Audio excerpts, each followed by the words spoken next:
Right, thank you very much, Bill, for that. Can you all see the screen there? Perfect. Great. So I'm aware that this is also somewhat of an outlier in terms of the presentation at a psychopharmacology meeting. But the title, What Can We Learn from Oncology? In a larger sense, I'm sure there's plenty of learning to go both ways. But this is, in essence, a small example of what can be gleaned from a patient-focused real-world example of drug discovery and generation. So essentially, the example is around oncology and neuro-oncology in particular. So I thought I'd begin by giving a little bit of background on exactly what we're dealing with here. Cancer incidence and mortality are rapidly increasing globally. Cancer is second only to cardiovascular disease in mortality characteristics currently. There is progress, of course, in oncology management, shown by the advent of compounds such as immunotherapy, for example. But the difficulty here is that this progress is slow and it's expensive. And therefore, there's an opportunity for method evolution to meet the escalating needs in oncology. And this is a schematic of just how long it can take in drug discovery in oncology. And this is not that different actually from other therapeutic areas, but it gives you a sense of novel drug development and the timelines involved. And what goes along with this, of course, is the cost of this. So again, in many oncology drug development scenarios, a drug could cost upwards of $2.5 billion to produce. And that in the last 20 years has doubled. So, you know, the cost is going up. And of course, in some disease areas, there's been plenty of efficacy, but there are disease areas that are still struggling to meet the efficacy needs, even with the sort of the rising cost and sophistication in drug development. And cerebral glioblastoma is one of those conditions that clearly is an unmet need in this space. You know, the drug development, you know, as per the last schematic, shows you that we're talking about years rather than months in terms of the development. And with glioblastoma, in terms of survival times, you're talking about months rather than years. So the median survival time without treatment is somewhere in the region of 6 to 9 months. And even with the best standard of care management, so maximal treatment, that median survival goes up to somewhere in the region of about 15, you know, maybe 16 months, but not much further than that. And this data is consistent for the UK, pretty much all of Europe, and the North American data is no significant. So this is certainly a global problem here. And this particular graph shows you again in terms of with the standard of care, there is some improvement, so the green line at the top, but by the time you sort of move beyond the kind of 24-month mark, the curves start to kind of crowd in very much together in terms of the survival efficacy there. And this is multimodality standard of care. So you're talking about surgery, debulking craniotomies, radiotherapy, and chemotherapy. And in this case, the first line would be temozolomide chemotherapy. So to take a step back a little bit, you know, part of the management, of course, is focused around the pathophysiology here, and in cancer, of course, it's a complex pathophysiology, involves lots of genetic iterations, but a way to get into looking at evolving drug discovery much more rapidly is to look at other mechanisms that might be involved here. And in recent years, there's been a focus on methodology that is around other mechanistic pathways, such as metabolic pathways.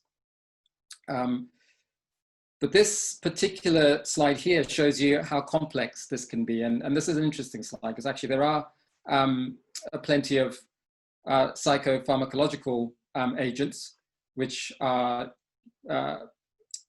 well, potentially useful in this space.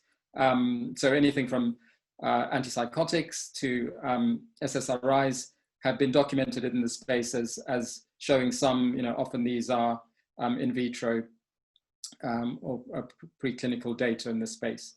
So it shows you the sort of complexity involved in finding a pathway to translating these.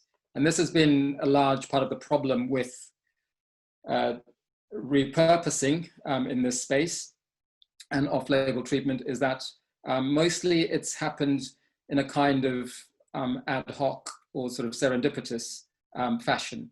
And so in recent years, there's been a lot of work at looking at how do you take those disparate bits of literature and put them into some sort of concerted structure here. So there's various ways you can do that through, of course, genetic associations, molecular docking, signature matching, etc. Something that has happened for a long time is retrospective clinical analysis and epidemiology studies that have kind of looked at a number of drugs and have tied that up with novel data sources. So my involvement here some years ago was through some retrospective clinical analysis and combined with looking at novel data sources for this. And this again was a collaboration between King's, so the academic setting, and an SME. And part of the platform for the story really is about the need to collaborate with various different stakeholders in this process. So this not just being something that's left to academia, but being something that can have sort of early partnerships with industry, with the charity sector, of course, and patient representative groups, and with regulatory and government bodies as well. So the group got together and explored a particular focus in the off-label prescription world and the literature around this. And so looking at, as well as a lot of the work that tends to focus on the sort of genetic element, could there be pathways that could be worked in as additional or adjunct management strategies, looking specifically in this case at metabolic agents, looking at mitochondria function. And of course, there were quite a number of these. And the real trick here was to go through that longer list of drugs or compounds that could be used in the space and to find drugs that fulfilled a certain list of criteria. And the first was, of course, did they show some sort of efficacy? But secondly, and just as importantly, did these drugs have a safety parameter that was conducive to being used in a process that quite likely would involve a combination treatment with other adjunct drugs, but also, of course, alongside the standard of care. So this then culminated in a protocol that looked like this. So metformin, which is an anti-diabetic drug, of course, incredibly common drug, and increasingly common with type 2 diabetes. Atorvastatin, which is also just as common, used in cholesterol lowering, of course. Doxycycline, which is mostly known as an antibiotic, but is is actually used in other conditions as well. So some people might know it as a drug that's used both as a prophylactic drug and a treatment drug in malaria, but it's also used for skin conditions. So quite a versatile drug. And the final drug on that list there is a drug called mebendazole, which is an anti-helminthic drug and anti-parasitic drug. And again, actually quite common. So, you know, what you'll see with these drugs is that these are drugs which are not unknown in the community. So these are drugs that are used by GP surgeries every day, and in the case of mebendazole, you know, over-the-counter availability as well. And that's important because it means that these drugs have a history of being looked at and monitored in terms of safety profiles, of course. And it also means that in the patient population that we're after, it's quite likely that patients who are being treated for various types of cancer, including glioblastoma, will already have been on one or more of these drugs already. So there is information there available about how these drugs might be tolerated in this space. So this is the analysis that we looked at. And so this was approved as what was called an interventional service evaluation, and approved, of course, by the usual regulatory and ethics bodies for this. And looking at the effectiveness, but also the safety and tolerability of these drugs. And just to recap again, the timelines for people that have palliative care only, which is around 6 months medial survival, standard of care treatment, maximal 14.8. And the final column here is when these individuals were treated with adjunct treatment of the protocol mentioned.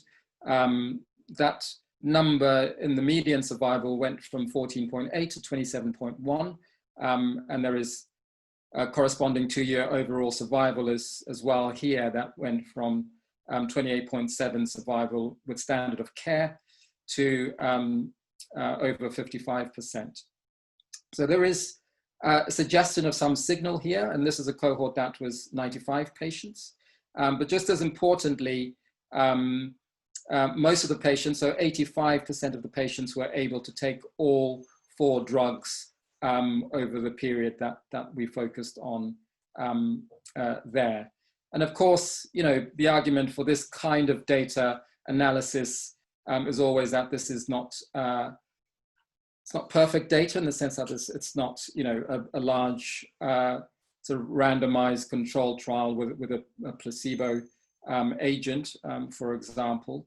But the function of this really is that this data then serves as a platform to take it for further investigation, and that this is really kind of a useful entry point here in looking at this data further.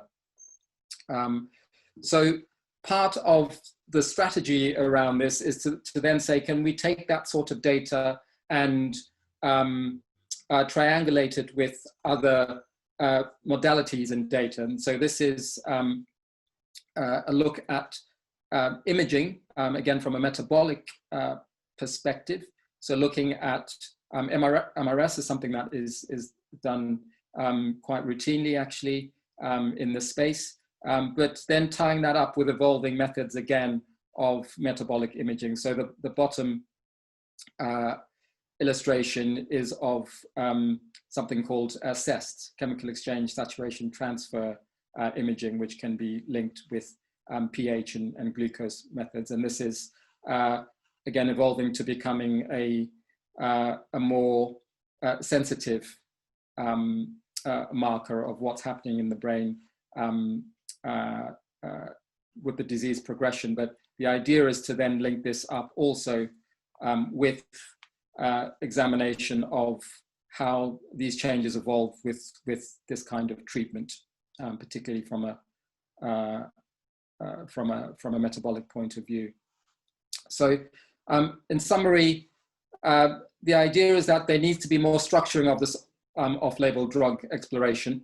And this is beginning to happen in the oncology space, and as I'm sure in other spaces. And that there's real potential here for this to enhance the agility and the cost effectiveness in the management of disease here. And the idea is that there is this kind of pluralistic evidence gathering, importantly from real world clinical settings, but that this can be then used with triangulation of other modalities to increase the external validity of this work.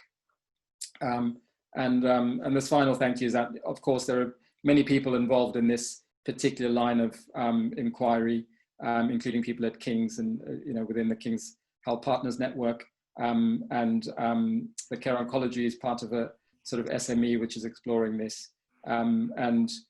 I think this is an exciting time for this, and it would be a really good thing to see other stakeholders get involved in this space even further. So thank you very much for your attention. Great, Ndaba. Thank you very much indeed. I think in fairness, you were entitled to one question because you were slightly briefer than the others. So here is one question, top question. There are immunotherapy treatments that may have usefulness in glioblastoma. Wouldn't it be better to get better CNS delivery of those drugs? Yeah, it's a good question. I think immunotherapy treatments are starting to gain traction here. In fairness, they are still quite experimental. So there's none that's got to the point where the data would begin to look like some of the data that are presented in terms of the signal. I've no doubt they will get there, and I think that this work needs to be done as well to increase the signal. I mean, my view on this is that it's not one or the other. I think it's clear that no one agent, whether immunotherapy or chemotherapy or even the metabolic drugs that we've been looking at, is going to be the whole story here. So in parallel, I think is the answer.